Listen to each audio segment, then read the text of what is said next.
People always ask how I balance my family life with 400 shows a year. I'm just doing what I love with the people I love. It's my magic life.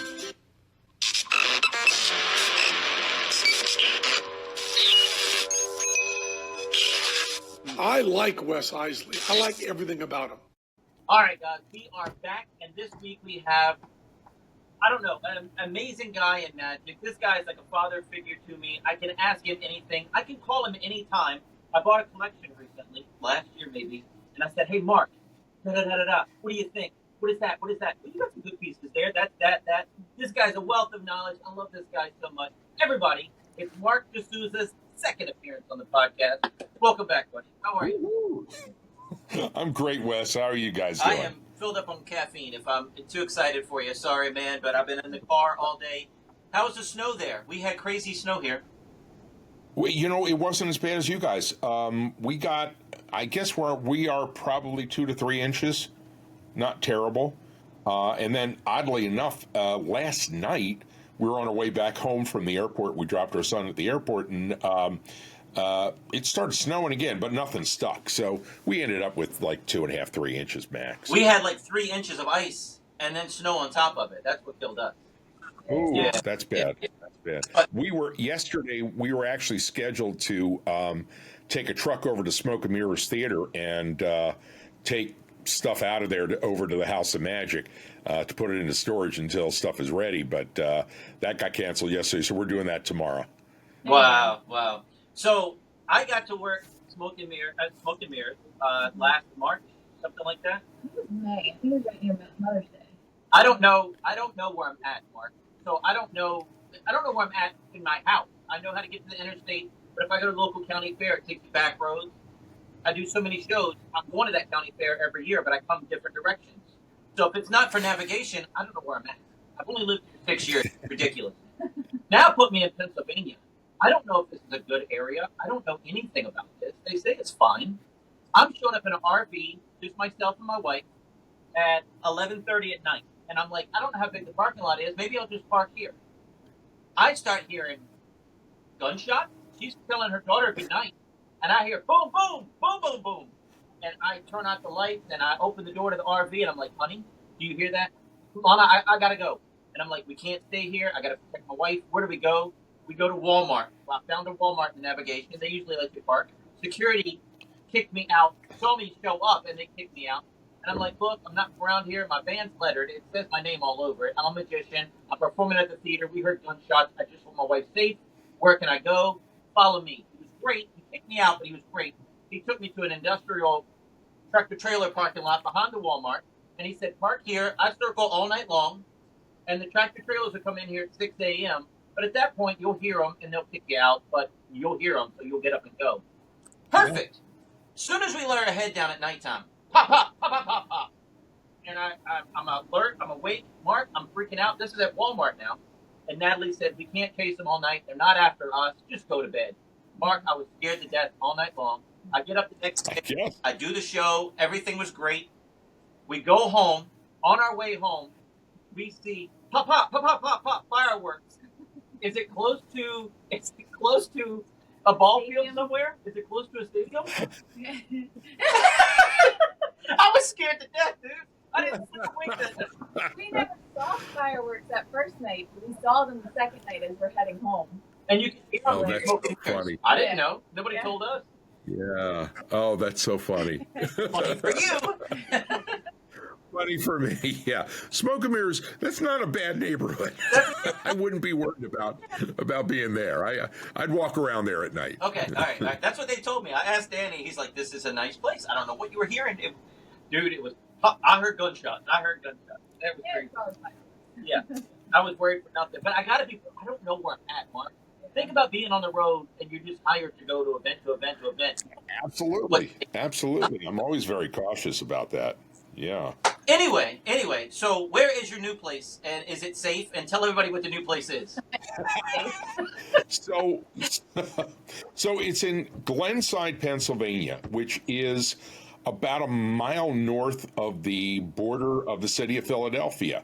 We're very close to Arcadia College or Arcadia University, which used to be called Beaver College, which when it was an all-women's school. Go figure that. But they decided to change the name to Arcadia. Smart move. Which, by the way, when you drive by, it looks like you're at Hogwarts. It's amazing. Oh, wow. It's really beautiful. Yeah, it's very cool. So that's right off of Route 309, and when you're at 309 and Easton Road, which is the road we're on, we're I guess about a mile and a half up the road from Arcadia.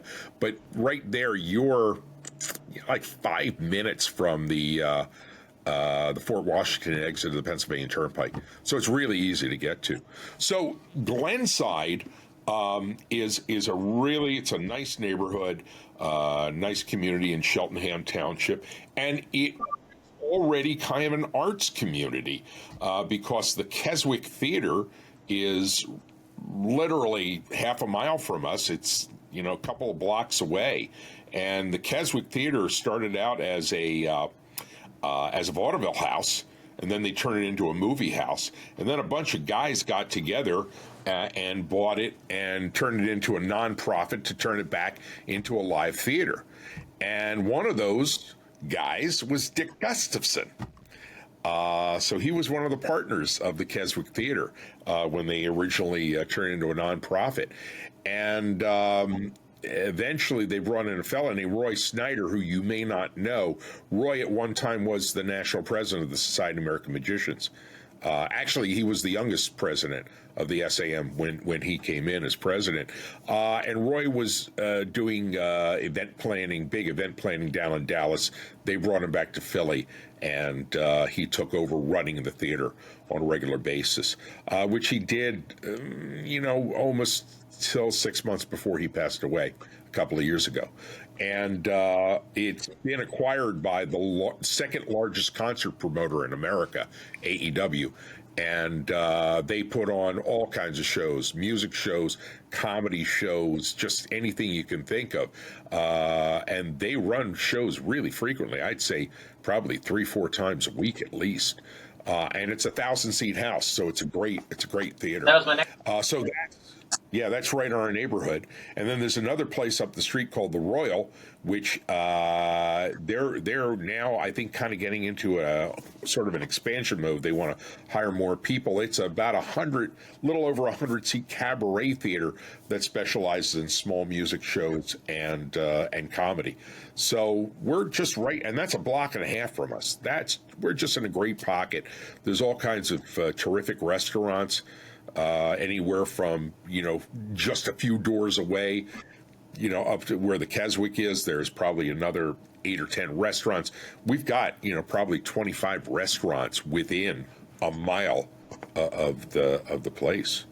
So, we're in a great location from that standpoint. And also, we're directly across the street from the SEPTA rail line, the Glenside station.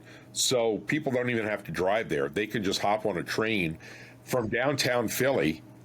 You can get on that train and you're directly at the House of Magic in 30 minutes. So we can't argue with that. Wow. But if you are driving, we've got a 45-car parking lot in our back, in the back of the building. It's our parking lot, and then next to that is a municipal parking lot for another 50 cars.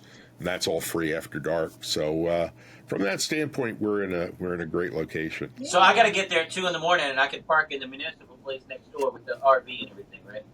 Oh, you can park in our lot. Okay. All right. If you're just parking overnight, I'll let you park in our lot. Right. As long as you're not there. As long as you don't park it there for a show. I'm just going to leave it there for a week. I'm just going to move in this place. No, I can't let you do. Can't let you do that. That's what I'm going to do on vacation. I'm not going to Vegas. Oh, he kicked me out.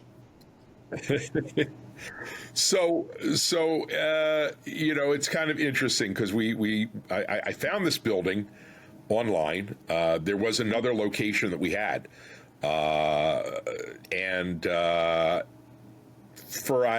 you don't want to hear the whole story, but for one reason or another, it didn't work. It didn't work out. The sellers had issues with us putting a magic theater there. So, but I found this, and boy, that was like the blessing in disguise because this location is so much better. And when I went to visit it, as soon as I found it, we my cousin's son works with me in the business, and he has his real estate license, and he arranged for us to go tour the place. And when I drove up, I just walked around the building and went, this is special. This is pretty cool. And then we walked inside, and as soon as I walked in, I just looked around and I started placing everything. I knew where everything was going in that facility. And I said, this is it. I think we found the ideal spot. So, so we made a deal. That's amazing.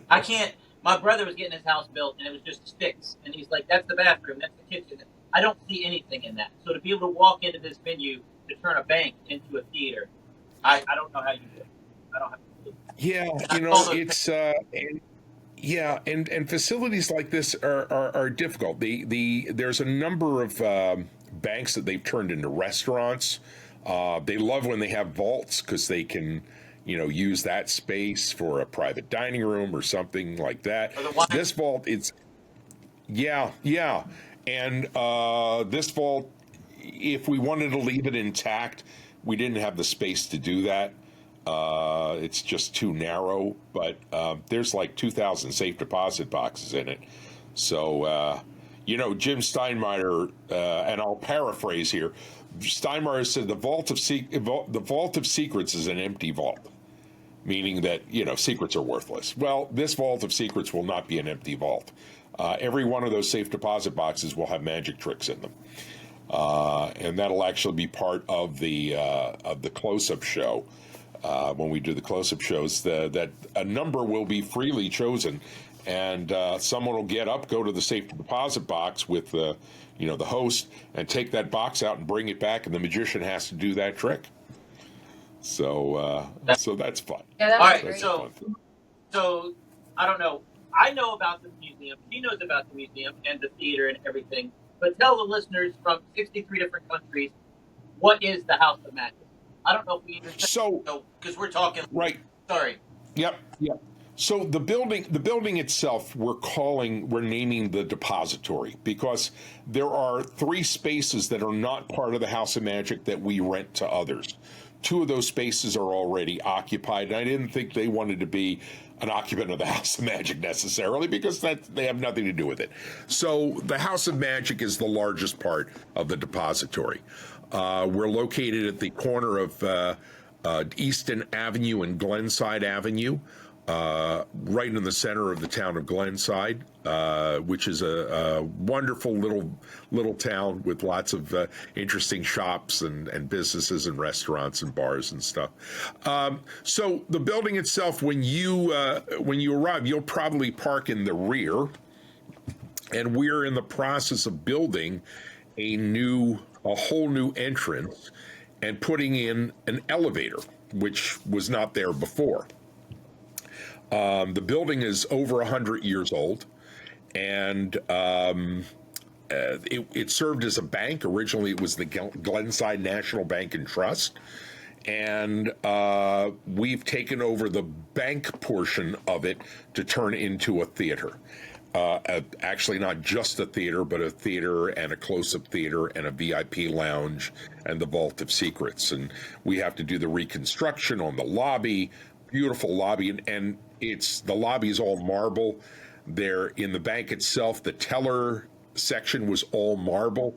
We had to remove that all, but we managed to save all the marble, and that will become part of the theater structure.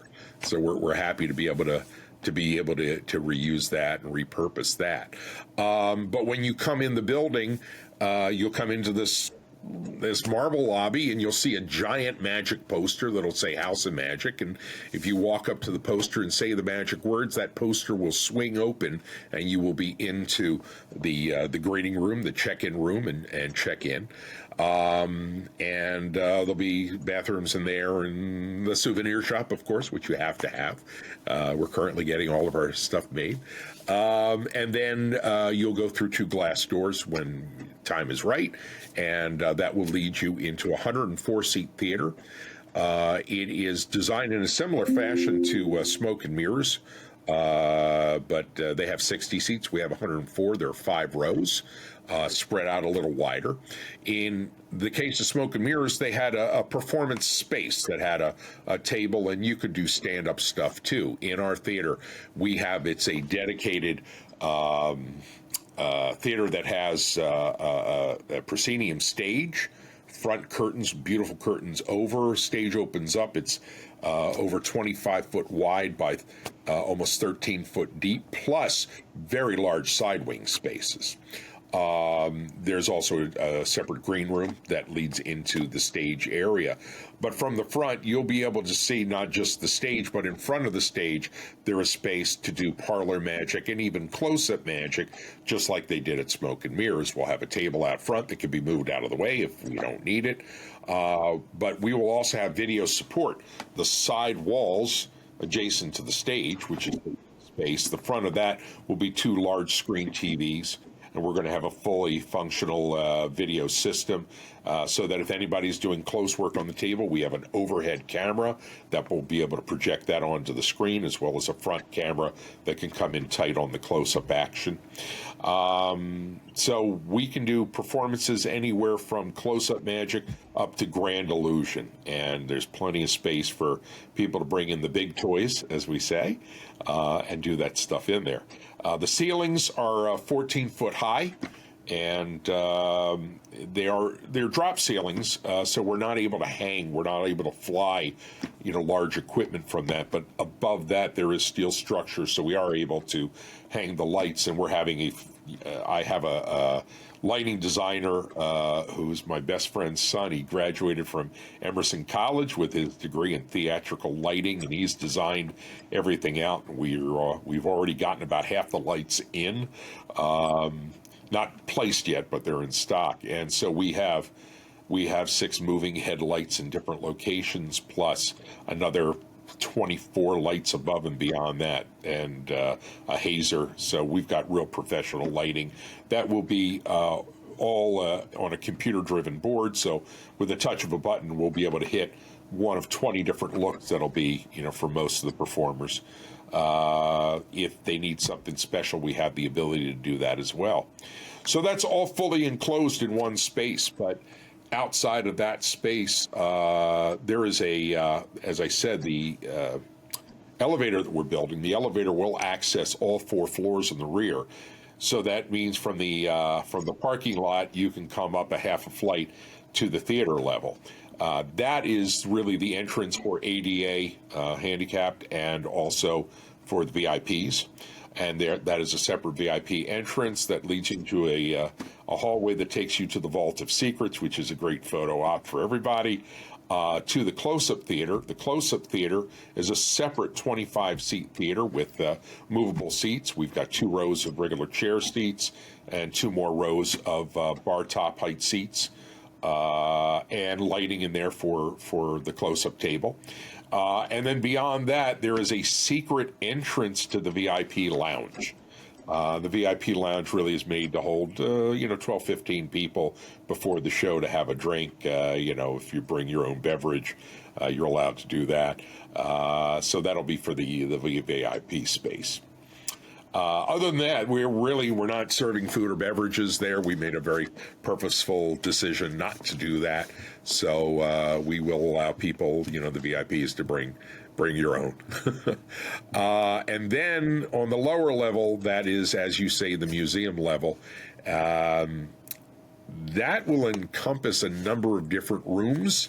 The primary area, when you come off the elevator, you'll be into a space where you can go straight into what we refer to as the event space, as well as the main part of the museum. We have to, because of the value of the stuff in there, we have to keep everything behind locked doors, unless we have somebody there manning the space to, a docent or a tour guide. But we have an event space where there's larger props, the illusions and stuff that can be moved out of the way behind ropes. And we're going to be able to put it in tables and chairs so that up to probably 80 people will be able to have a catered event there. So we can see this being really great for corporate events, for parties, private parties, even a small wedding, bar mitzvah, something like that. So everything else is able to be locked off. I'm sorry, what was that, Wes? I'm just thinking of bar mitzvah at the House of Magic. I mean, wow. That'd be best birthday. Oh, I already got one call for it. I already got one call for it. Wow. Yep. Wow. Yeah, and I also got a call for a wedding, so we'll see. But within the space outside of the big open space, like I said, we're going to have, glass cabinets with locked doors, so it'll have great displays of stuff in there, terrific artwork on the wall, as well as, historical illusions and large equipment. I mean, we've got, stuff from, that was made and owned by Dick Gustafson, the LeGrand David Show, Doug Henning, Blackstone. I mean, we've got, just great stuff. And then there are 3 separate rooms, again, locked doors, but when we have people there, we'll be able to bring tours through. And there are 3 separate rooms that link together. One will be for Philadelphia-centric performers, meaning Philly and New Jersey primarily. Then the rest of the American performers, and then European performers. And again, that'll be displays of equipment, memorabilia, costuming, great costumes from some of these people. And there's some costumes being held for me until the place opens of some noted Philadelphia area performers. So we're looking forward to being able to display all of that. And then after that, next to that is the catering prep space and an ADA bathroom. There are 2 more bathrooms, so there's a total of 3 bathrooms on the lower level. But then there's other areas that are adjacent to the entrance that are display areas. We have one room I call the Houdini room, which has the stairway to nowhere. There's a set of stairs that goes up and simply stops. There used to be a door to Glenside Avenue that was sealed up 50 years ago. So we're just leaving that in place, and that'll be part of the Houdini display area. But then we have just the room of other stuff. This is the stuff that, layman will look at it going, what the hell is all this? Any magician going in there, it's like, can I move in here? This is the stuff we all love to play with, and just, all displayed for people to look at. And you've been to my house, so I haven't been. I leave the stuff. I haven't. Oh gosh. Several lectures from your house that you've put online or wherever, but never. Oh, okay. So when people were over the house for lectures, I let people roam freely through, and they can touch whatever they want. And, books, they take books off the shelves and they go through the books. And, so this is just picking up on that because, one of the primary reasons for me doing this is for, furthering the, advancing the art of magic. It's helping people learn and exchange ideas. And so we've got, there's one room I call the media room. This is going to be, it's got a session table, it's got a computer in it, it's got, viewing screens, and my entire video collection is going to be in there. And we're going to be transferring all that stuff on a time basis to, digital, so that, these things will be there for people to learn from. We've got, the library. Oh my gosh. We've already named it. It's the Eugene Berger Library. I've commissioned a wonderful artist from the UK to do a very large piece of Eugene that I'd seen that he'd done. He's making me a large print of it to go over the desk. But the library is the area under the vault. And so it's 11-foot high ceilings. It's 31 feet long. And we're having shelves full height on both sides with rolling library ladders on both sides. And, this is there. This is not a library that's, rarities for people to just kind of look at on a shelf. It's a working library. This is stuff for guys to look at and research magic. That's why it's there. I love sharing this stuff with people. And there's rarities there, and I don't want those to leave the premises. But the entrance to that also is a secret entrance. So if you just walk by, you don't know it's there, but you need to know how to get in. So we've got, a lot of space, and the thing that everybody asks is all your stuff going to fit here? And I can tell you quite honestly, I have no idea. I won't know till we start moving stuff in. I'm hoping most of it gets in there. I don't know where the else I'm going to put it. All right. I am keeping one room at home. You mentioned Doug Henning I'm stuff. sorry? You mentioned Doug Henning stuff and Gustafson stuff, and is that part of your collection? Those illusions and things are part of your collection? Oh yeah. Because you keep saying Yes. so I was making sure it wasn't somebody else's. That's all yours. No. They're the majority of this stuff is stuff that I have that has either been on display at the house, or is in my annex, what I lovingly call the annex. I have 1,200 square feet here in my office complex that I took over, and I have stuff there. And the stuff that's been coming in for the last 6-8 months is staying packaged mostly because we know we're just going to move. But certain things I did have to unpack, and I've been in contact with a few key individuals, and I'm not going to name names, but they know I'm opening this place, and I'm asking them to give me something for it, so that they can be represented at House of Magic. So I've got some stuff, but there's always room for more. That's awesome. That is awesome. All right, so tell me, if I ask a question, it's all I love. Please don't think anything bad. What is the Smoke and Mirrors collaboration with you guys? Is it your building? Did you buy Smoke and Mirrors? Are they with you? How does that work? So that's a bad question. I don't know. To begin with, I'll give you the history. I've known Marty since I was 14 years old. Marty was the guy behind the counter at the Fun Shop in King of Prussia, which is the magic shop in King of Prussia Plaza, that I went to when I was a kid. When Marty went into the service and went to Vietnam, I kind of took over on Saturdays. So we've got a lot of history. Danny and I know each other for over 40 years, so we've got a lot of history there. When Marty and Danny decided to do Smoke and Mirrors, I was probably the first call they made. Number one, Marty said, we want to make sure we're not stepping on any toes by doing this, because we'd like to have lectures there, and we don't want to do anything that would screw up your the lectures that you have at your house. I went, absolutely not. I only started doing lectures at my house because I didn't want lecturers not to have a place to come in Philadelphia. So for one reason or another, the lecture series at Smoke and Mirrors didn't work out for them, and so I continued to have the lectures at the house. But when they were going to open the place, I helped them out because of my background in real estate. They asked me to look at the facilities with them, to come up with some ideas as far as designs are concerned. I worked with them on the seating arrangements. I gave them my architect, who I work with, to do their plans that they needed to submit for permits. So when they opened up, I just let them have run of all of the artwork that I had from my collection that was in storage, and so probably 75% of the artwork that was at Smoke and Mirrors is stuff out of my collection. So I'm glad to have it back. Wow. So when I was looking, and I said, look, I'm looking to do this. Do you want to come with me? And they went, absolutely. Yeah, we do.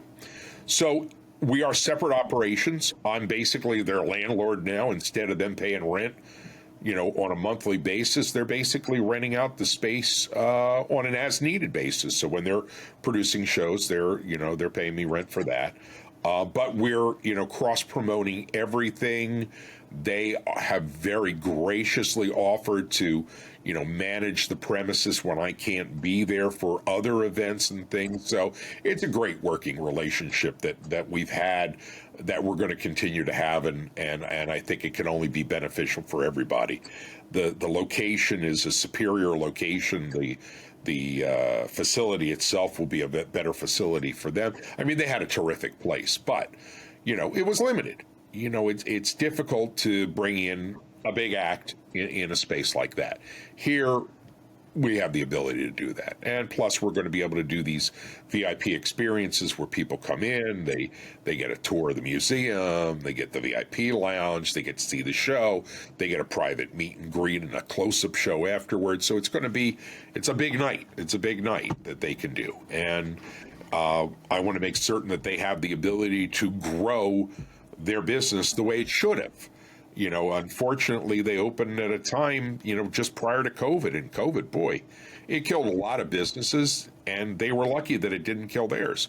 They managed to stay alive. But I think this is going to be a far better experience for them and a better experience for everybody that goes to the shows that are sponsored by Smoke and Mirrors. But, they're running the calendar. We're coordinating everything that comes in there.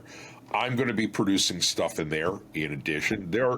Smoke and Mirrors is primarily going to do the weekend stuff. At the beginning, we're looking to do Fridays and Saturdays with Smoke and Mirrors. We'll probably do Saturday afternoons, may do Sunday afternoons. We'll see what it brings. But they also have always done private rentals, corporate rentals, and they'll continue to do that there.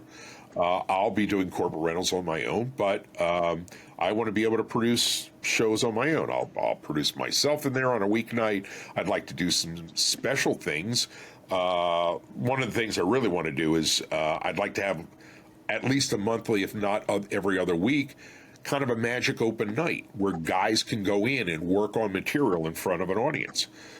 One of the things that I see with magic theaters and things, you grow a community of laymen that are magic savvy, that can appreciate magic. And so when you say, hey, for $10, $15, $20, whatever it is, you can come in on a Tuesday night and see half a dozen magicians working on new material. Boy, great experience for everybody. There's no people that we bring in that, what's that? There's no magic shops anymore. We used to do that in magic shops. We go there and hang out and talk shop. Exactly. That's what that will be. Yeah. Great. Well, yeah, to some degree, but this is the opportunity to actually perform in front of a real audience and work on material and bring it up to, working level stuff instead of just working for magicians.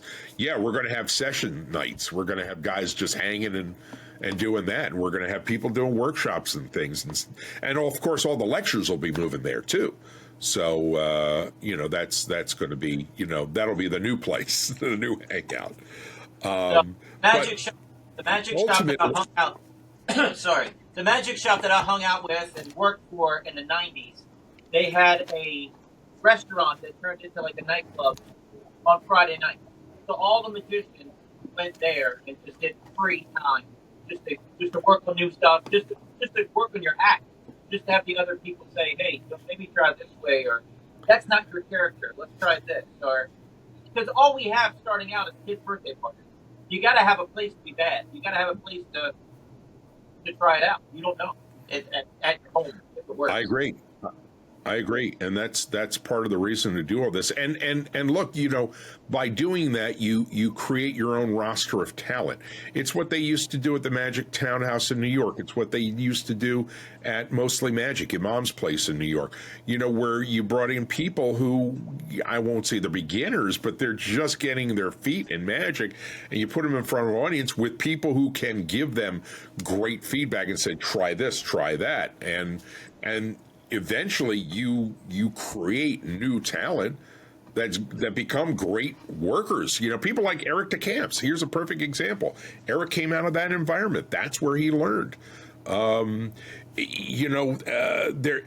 even with Smoke and Mirrors, there have been several performers that have come out of that environment who learned how to become performers doing the opening spots on the Smoke and Mirrors shows.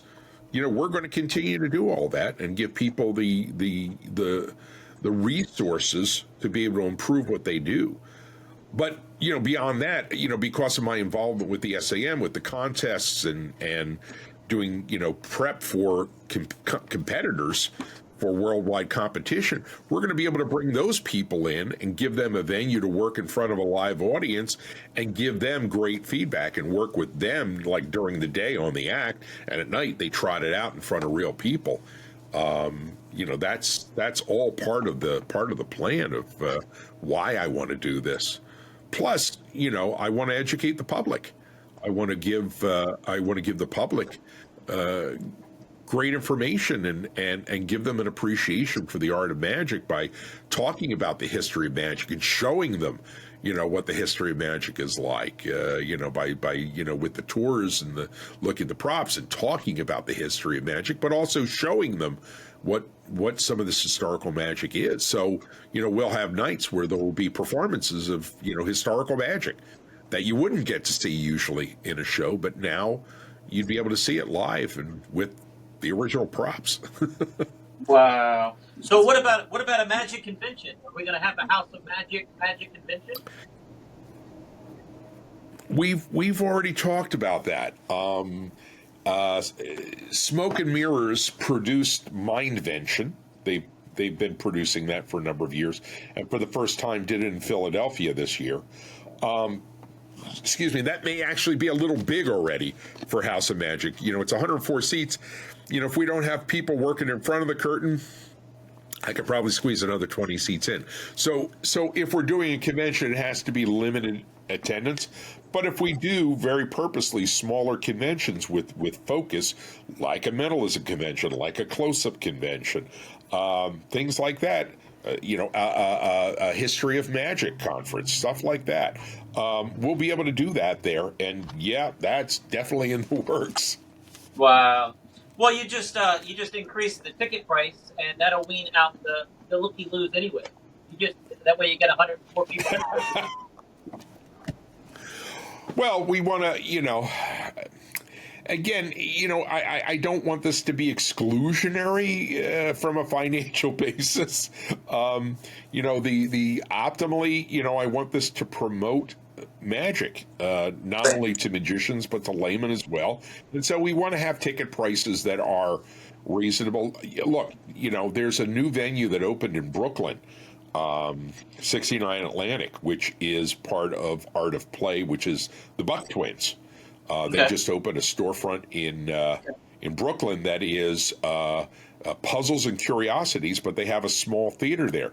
Well, when I say small theater, there's 18 seats in this theater, plus standing room. Well, they're bringing in not only talent, the best talent from across America, they're bringing in foreign talent. I got no idea how the hell they're doing this. But I can tell you this, their ticket prices for front row seats, $150 to $175. Yeah. Now, maybe you could do that in Brooklyn. I don't think I could do that in Glenside. I could be wrong, but that's not what I'm aiming at. Right. It's not what I'm aiming at. Yeah, it's a bit pricey. These are some of the same people. These are some of the same people I want to bring in. They've got Armando Lucero coming in a couple of weeks at the end of the month, and I love Armando. Armando is one of my favorite magicians. I took private lessons from Armando. I've never done that with anybody, well, except Slidini, but that was a long time ago. But it's a great opportunity. So I'd love to bring people like that in to work the close-up room or work the main theater. Armando could work either one. I mean, he would do fine in both, but with the video support, it makes it a little easier. Are you going to have both theaters running at the same time? No. We'll have them on the same night, but it would be one show following the other. I won't have shows going simultaneously. I'm thinking of the castle. I would just be a little worried about that. Yeah, we're not doing that. No, because I'll have a limited number of people working as staff there. I mean, look, on any given evening, I've got to have a minimum of 4 people working there because I've got one tech guy, I've got one host for the VIPs, and I've got one host for everybody else, and then the person handling check-ins. So we need to have those people there. But once you start working, running more than one venue simultaneously, more than one room simultaneously, it becomes a little more difficult. You worry about sound spillover and that kind of stuff, because you know how rowdy magic crowds can get. Well, I was getting ready to say you can get there. You can get there. I mean, if it's that close to Philly, and all these people start hearing about this and this amazing magical place that isn't just a venue, it is a museum, and you see the illusions, and you see Doug Henning's costumes, and it's amazing. Tell your friends. I mean, everybody's going to want to go there. For me, it's DeSouza's collection. I want to go there, but everybody else is going to be talking about it.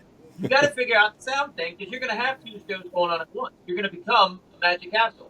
You're going to end up buying up the other buildings around you. You're going to spread out because you didn't bring all your. So you're going to put the rest of your stuff from home in the other part. I can see where this is going, Mark.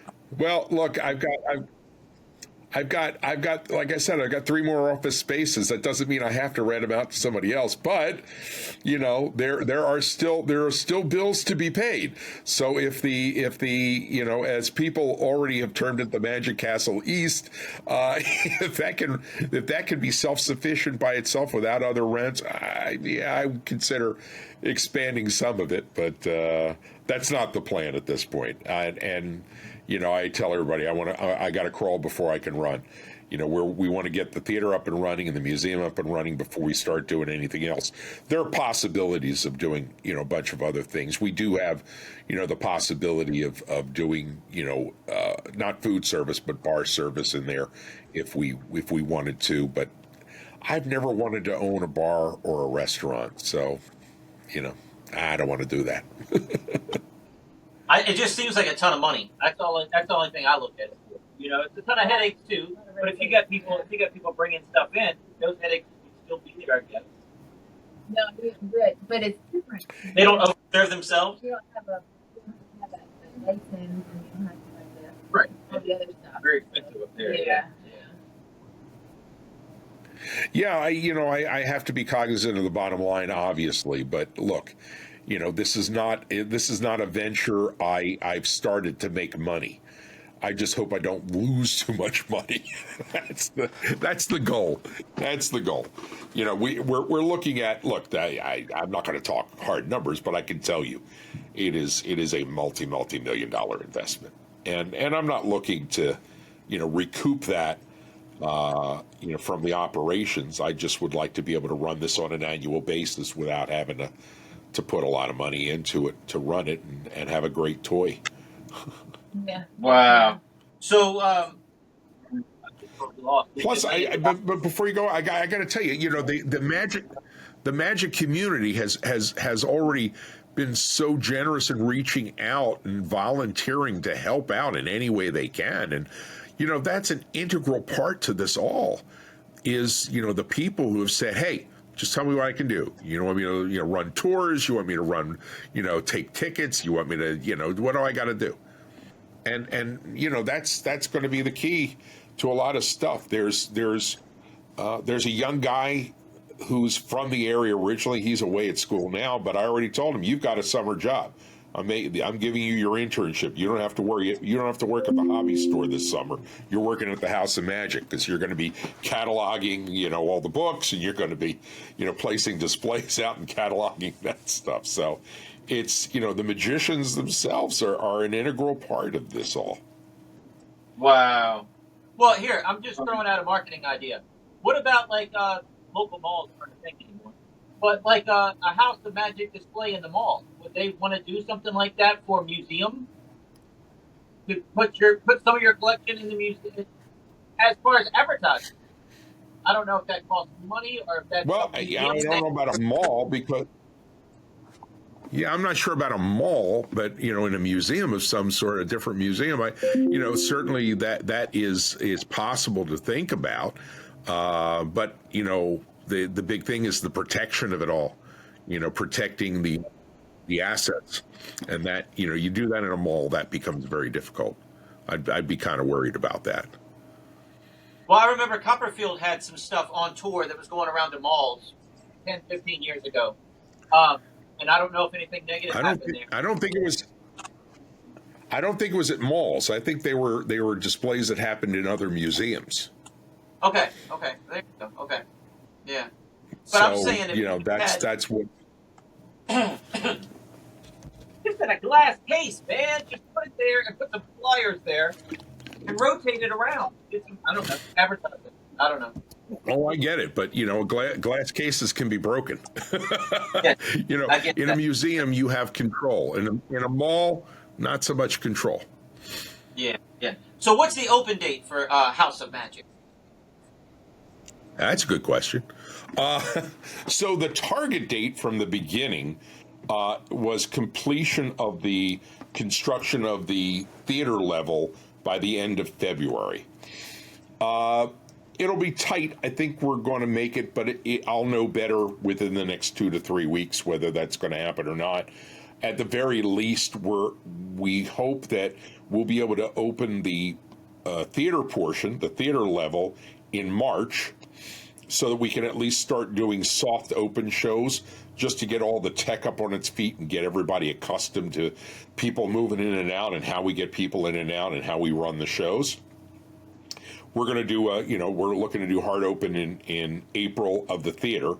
We're able to do that because we don't need the elevator to open the theater, because we can use a portable ramp to get people in from the street. In the front door, it's just 2 steps, so a portable ramp does that easily.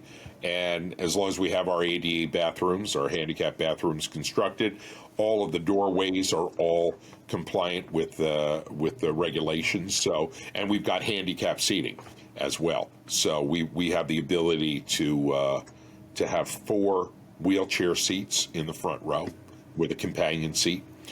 So we can do all of that without having the elevator, and we're hoping that's going to happen beginning of April.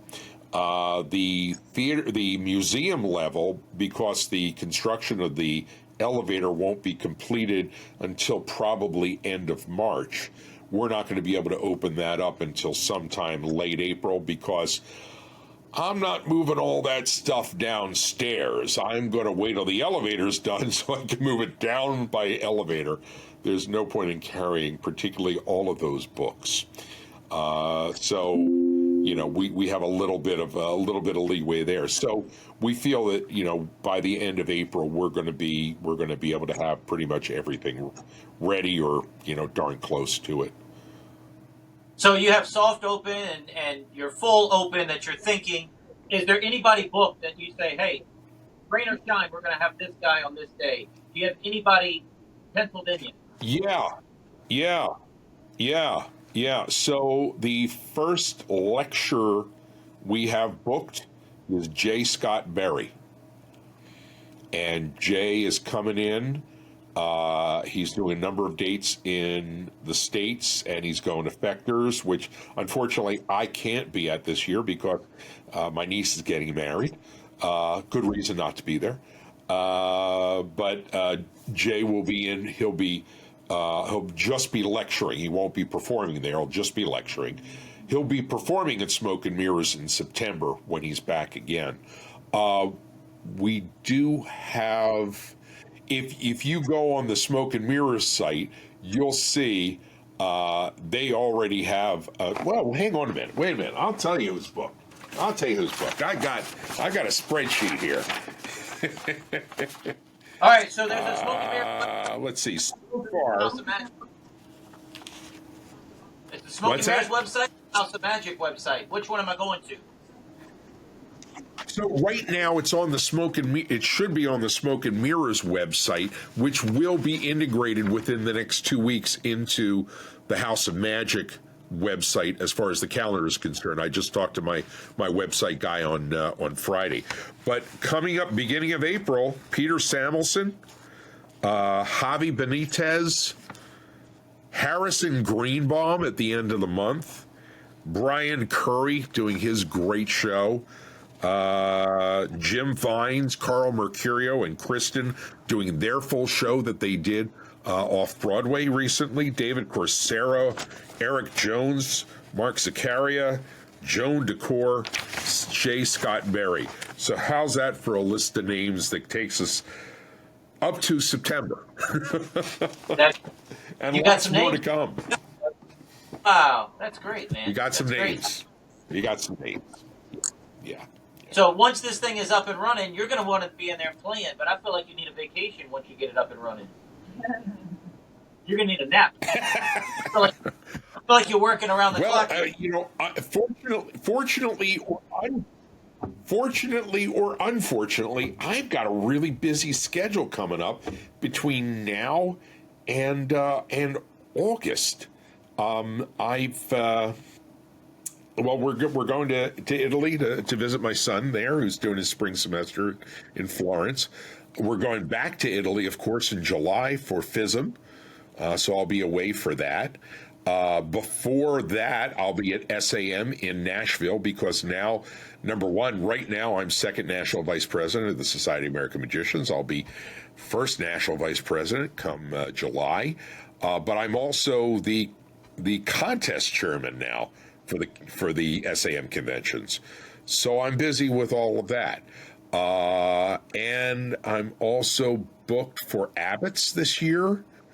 As soon as we get back from FISM, I'm off to Colon, Michigan for Abbott. So I got busy time coming up. And then we'll have SAM in September. So So that's Nashville SAM.